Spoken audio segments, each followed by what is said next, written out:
The floor is yours. See. Thank you. Thanks. Hello. Yes. Resistance is futile.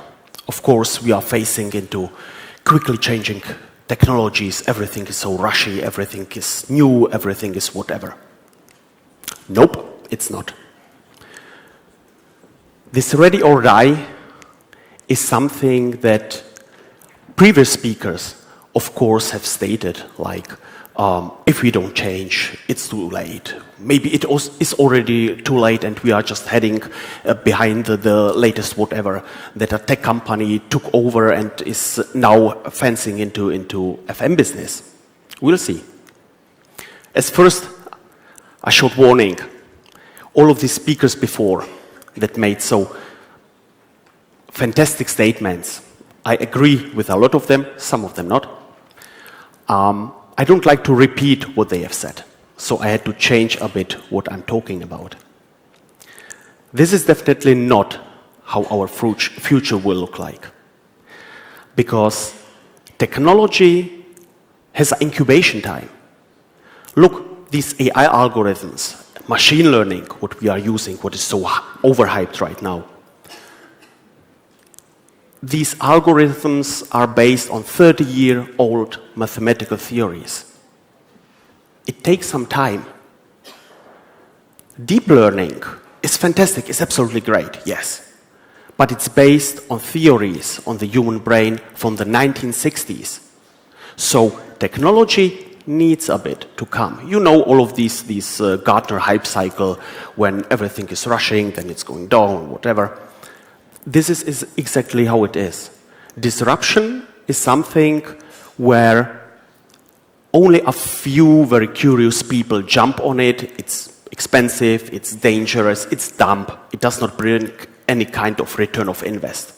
So it needs a bit until time is right, until it comes, so we can hop onto it. So please take your tools that you use. Don't try to find any other purpose for it. You will still need it until the time is right.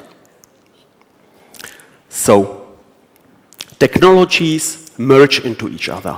We start with technologies, purpose-driven. You had the Flintstone, we had the wheel, we had whatever, light bulb. All of this technology was developed for a specific purpose. Then, through this merge of technologies, when we started to replace analog technology with digital, when we started to interconnect it, we found out that the synergetical effects are accelerating. We are becoming flexible tools, which is amazing. Connectivity in this is another accelerator. Everything that can be connected should be connected. With all of these other shiny things that come around, like big data, AI, of course, AI must be everywhere. Blockchain, have I forgotten anything shiny? No. So tech is just a tool. It's like a hammer, it's like a knife. It's what we make out of it. This is nothing magical. And the purpose that we define for it, the right tool that we find, is everything what we really need. Of course, we can misuse technology, but it can also bring benefit. This connection or connectivity of technologies and therefore smartification of our environments is something that leads into, dematerialization of businesses.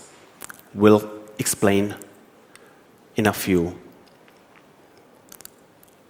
Connectivity of our work tools lead into data, into information.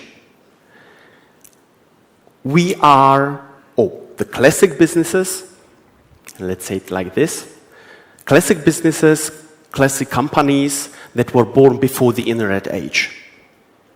Then you have companies, the new shiny tech companies that came up with the internet age. A small slice of enabling companies like IBM, like Intel, like Cisco, whomever, who enabled this. And these tech companies have figured out that their data-driven business is something extremely valuable. They are more worth than the classical companies.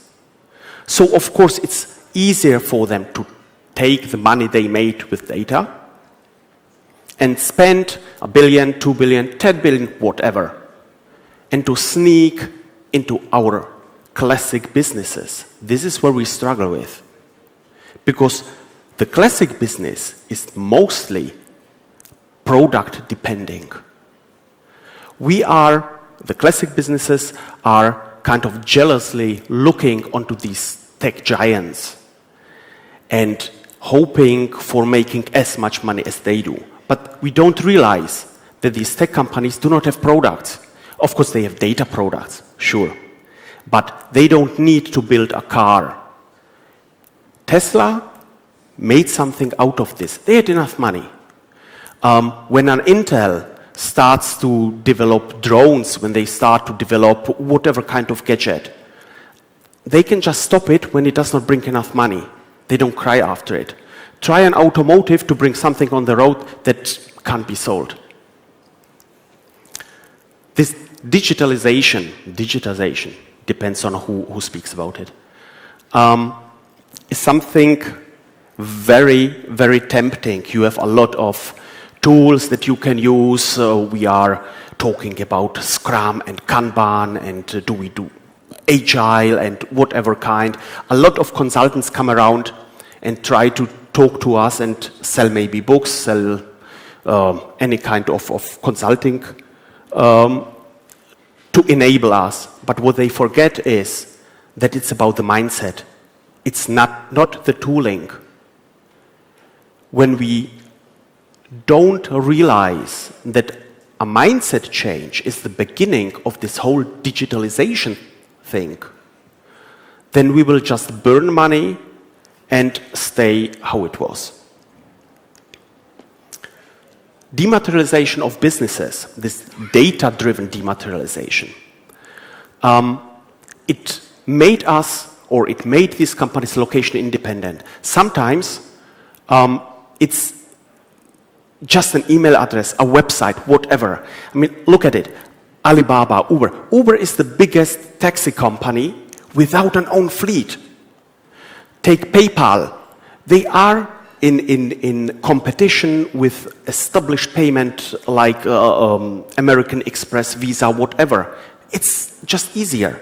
Facebook, world's biggest media creation company without own journalists, without own content. Airbnb, hotel chain without own properties.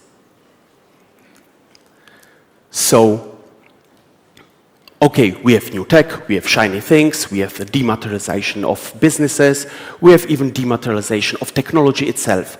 What exactly does it mean for facility management? One of these classic businesses that I've mentioned is the construction business. Facility management is based on what they spit out. Construction business is something extremely traditional. Even thinking about 3D printing to build a house is something extremely radical. Hey, 3D printing is very old. So now construction started to discover the value of data because they must be energy efficient. They must be resource efficient. They need to be sustainable due to European laws, due to demands, due to whatever. So construction started to think about decentralization of energy, energy harvesting. I mean, you have right now, for example, light switches that generate their own power when you push it. Cool. A floor that generates electricity when you walk on it. Heat that is used for urban gardening. A lot of really fancy things are going on and are out there, and all of this generates large amounts of data. This data is used, for example, even during the construction phase, to set up a digital twin. So during the construction phase, you can even see if something goes wrong, if everything is like it was planned. And then it can be passed over to the facility management. So they will have their physical object plus the digital one. And they can see through the built-in sensors, how does the building feel? Is there anything that needs to be replaced? Is there anything that goes wrong? Is everything okay with it? This data needs to be visualized, data that can follow us. These things, some kind of assistants, assisting robots, they are quite big right now, but they will become smaller and smaller. The more we can use these robotic helpers and focus on what's really the job that we need to fulfill, is the main magic behind. These robots can become smaller. One day, they will be even in a swarm operating, small robots, self-cleaning entities, a wall, window, where you will not really see the tech behind. I've seen recently windows that can turn into transparent monitors, information that will follow you, where you can even touch the window and turn something on and off. So the impact on you as FM professionals will be that you will become tech orchestrators. The main people who are behind the data, the visualizer, the one who have the power to see what's going on in your entities. This is also something that will have a huge impact. When you know how the building feels, you don't need to repair something or replace something when it's broke. You will get the information that maybe I don't feel, maybe within the next 20 hours I might give up. And with 3D printing, for example, you don't even need to have it on stock. You can print it out and replace it when it's needed. So we need to develop a multi-perspective view. Don't hide. Resistance is futile.